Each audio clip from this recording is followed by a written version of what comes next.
You've watched Heated Rivalry, right? Right? Now, you're either here because you are also obsessed with Heated Rivalry, or you have no idea what on earth the hype is and you've stumbled in because of my art content. Either way, welcome. My name is Sally and I'm a mixed media artist in Australia, and I cannot stop making Hollanov fan art. Keep your damn mouth shut. There it is. There it is. Just shut up. Now, I was chatting to a friend in Spain who doesn't get Heated Rivalry till February. Thoughts and prayers for Europe, if this is the case for everyone over there. But the majority of my viewers are from North America, so you will have at least seen a ton of noise online about this show. Now, I'm going to try not to go into too much detail, but there will be spoilers ahead, so binge the show first. It's only 6 episodes, and then come back. So 2025 was a whole mess, but right at the end dropped this little Canadian show about ice hockey. I had seen the art pop up on my HBO Max homepage, but I was not interested at all. And then I started hearing a bit more about it, about how the two main characters were gay and that the sex scenes were pretty explicit. And I was seeing 99% of this content being made by seemingly straight white women. And again, I was not interested. Honestly, because I didn't want to take part in the fetishization of a marginalized community, as this is something I'm very conscious of. Though I am not part of the beautiful LGBTQIA plus community, I am disabled, and when you're part of any minority, Where my people at? Where my people at? things hit you a little differently and you become super aware of microaggressions and things not being presented with the best interests of those people in mind. But then it was Boxing Day and I was at home alone with the cats. I opened up HBO Max and thought, I'll just check it out. 4 episodes and many tears later, what I had seen was actually a devastatingly sensitive romance that fully swept me away. Yeah, the sex scenes are plentiful and very, very hot, but more than that, we see 2 people fall in love, really seeing each other and accepting each other, and it's fucking beautiful. Now, I'm not a romance novel rom-com girly. I'd never heard of the books before, but with Heated Rivalry and the upcoming Wuthering Heights movie, which I'm really excited to see, am I changing my ways? I love love. Hello, Pisces, Moon and Rising. But yeah, I've just never really enjoyed the representations that I've seen in the media or popular media anyway. Alright, I finished with the coloured pencil. I kind of wanted it to be like kind of soft and dreamy. These screen grabs were taken from episode 6. If you know, you know. But I do want to add something else. You can see I've got some text written here and I want to add something here. And for those elements, I'm going to use these acrylic gel pens that I picked up recently. I've been loving using these for adding in detail. I'll show you.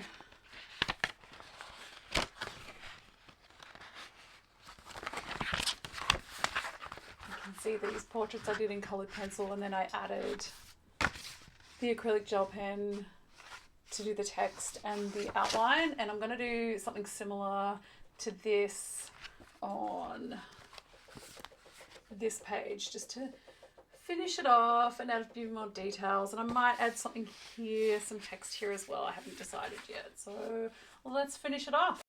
So then the next day I finished off episodes 5 and 6, and yeah, if you know, you know. And I hadn't seen any of my friends posting about it, and I just figured, like, if you love this show, you really can't shut up about it. So then I started just like straight up bullying my friends until they watched it. And now I have some very, very active DM threads sharing the overwhelming amount of HudCon content, but I also can't get enough somehow. And one of my friends, Jackie, sent me 2 memes and apologized for bombarding me when she first started watching it. And then I screen recorded another chat with my friend Candace, who I have a very active chat with. And scrolling through quickly, the recording went for over 5 minutes.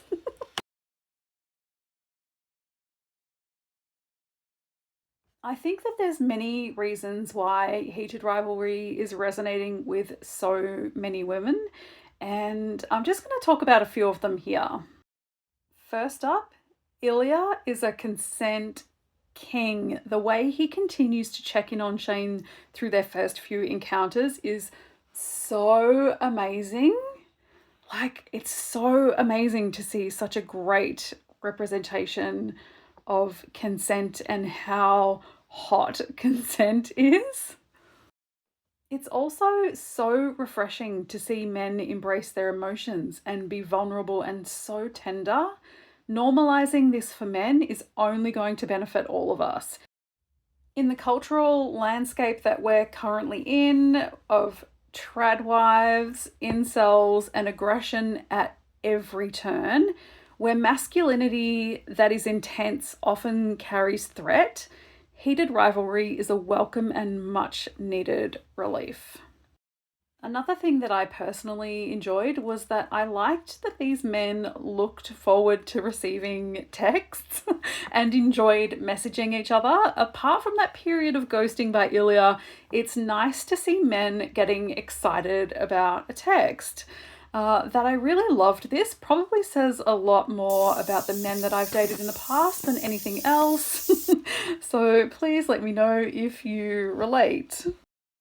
It was also really refreshing to see a love story that does not centre women.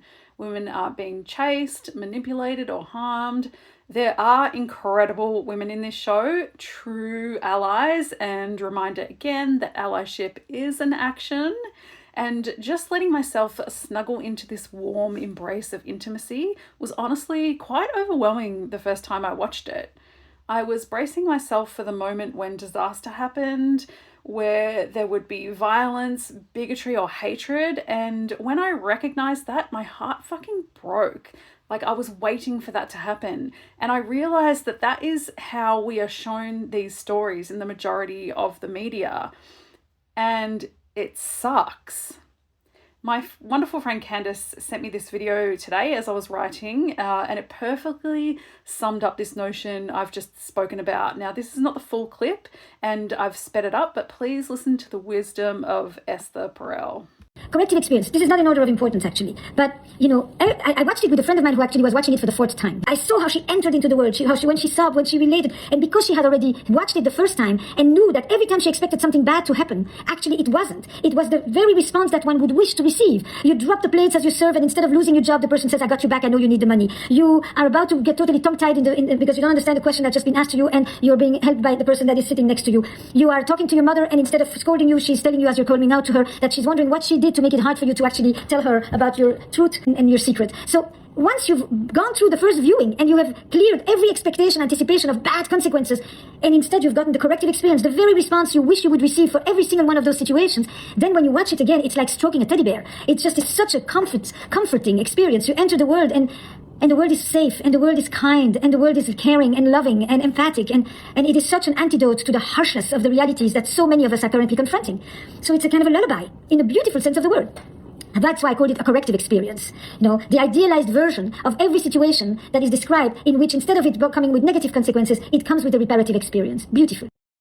Now, I've talked about the show, the episodes of the show, but in addition to that, the fandom has been the most fun I've had on the internet in years. The memes, the edits, the reactions to the end of episode 5, I will never skip those. It has had me scrolling Instagram more than I have in forever. And the other layer to all of this is the magic that is the lead actors Hudson Williams and Storrie. Their intense chemistry on screen is matched with their natural real life chemistry off screen, and watching them just blow up, get the recognition they fully deserve, and just be so openly whimsical and joyful has been completely refreshing to watch.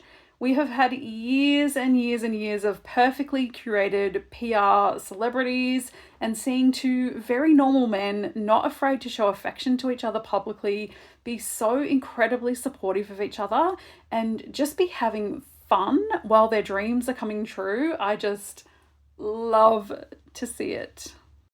He's my emotional support person in life. There is so much more I have to say. I could talk about Connor's perfect Russian as the cold on the surface but broken inside Ilya. Connor's from Texas, remember? I could talk about Hudson's sensitive portrayal of autistic Shane with his beautiful teary eyes. I haven't even mentioned Scott and Kip. The soundtrack is perfect, the cinematography is sublime, it's immensely rewatchable in its subtleties that are easily overlooked on the surface. Oh, and the way that scenes in the first few episodes have so many parallels to scenes in the last few episodes. It's incredible. Every choice is layered and intentional. And honestly, out of everything that happens in the epicness that is episode 5, it's Ilya's phone call to Shane in the tunnel, this incredible Russian monologue by Connor Storrie that truly blew me away. It's such a powerful, emotional scene, and just thinking about it makes me cry. The intimacy in being known and understood is something so powerful, and Shane demonstrates this by just asking Ilya if he would be more comfortable speaking in Russian, which he does not understand, because he knows that Ilya needs to speak things that he's not yet ready to fully share, but needs to express.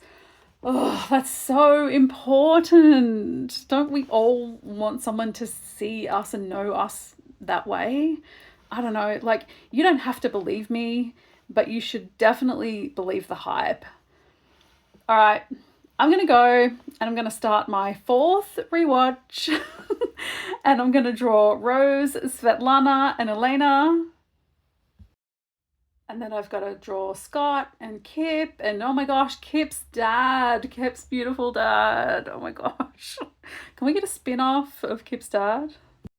I'd already done those previous sketchbook pages, and then the Golden Globes happened, and as soon as they hit the red carpet, I was like, oop, gotta draw those red carpet looks as well. They looked so amazing. I think the boys are just doing so well, and it's crazy to just be proud of people that you've never met until not even a month ago. I hope you've enjoyed watching me work through these sketchbook spreads and listen to me yap about my current favourite show. Let me know in the comments below what your favourite moment was, if you have watched it, or if you haven't watched it, if you're interested in seeing it now. So this is my portrait only sketchbook, which I did these sketchbook spreads in. So this is the spread with the acrylic paint markers, mostly from episodes 1 and 2.